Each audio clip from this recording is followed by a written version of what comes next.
Espace Latent, c'est un forum dédié aux émergences artistiques en intelligence artificielle. C'est aussi proposer une vision plurielle de l'IA, où on remet l'humain au centre.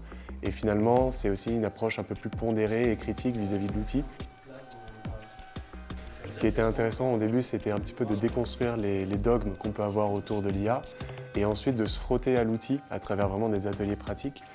Et ça a permis à la fois d'envisager des stratégies pour l'employer de façon concrète dans nos métiers et aussi surtout de développer une communauté apprenante où finalement on décloisonne toutes les personnes qui pourraient être intéressées par le sujet, de leur proposer de se rencontrer et d'apprendre en collectif, en pair à pair.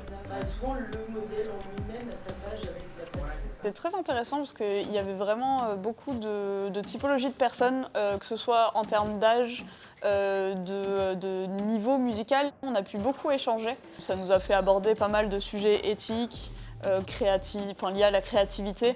Je trouvais que dans ce genre de stage, où on est chacun sur nos ordinateurs en train de faire une compo, c'est pas toujours facile. L'espace latent a permis cette communication et cet espace d'échange, donc c'était hyper cool.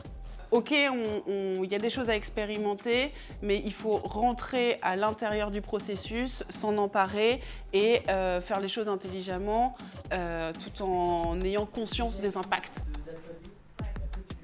Moi, par exemple, j'ai alimenté le modèle avec des dessins que j'avais réalisés. Et après, on a lancé un programme qui a entraîné le modèle à reconnaître ces images. Et après, sur cette base-là, j'ai pu produire d'autres images qui embarquaient mon style graphique. Je me suis dit que l'intelligence artificielle pouvait être très intéressante parce que j'étais pas en train de faire quelque chose de préformaté, mais quelque chose de singulier avec des données graphiques qui venaient de moi. Alors maintenant, nous allons passer à l'épreuve de la devinette publique. On a eu également au cours de l'événement une soirée publique avec une installation qui a été présentée, Ars Automata de Studio Carlos, qui en fait utilise des outils open source pour générer en temps réel un flux vidéo sur la base de prompts qui sont donnés par le public. Il y a également un dispositif avec une caméra qui va prendre en fait le mouvement des personnes qui sont en train de prompter.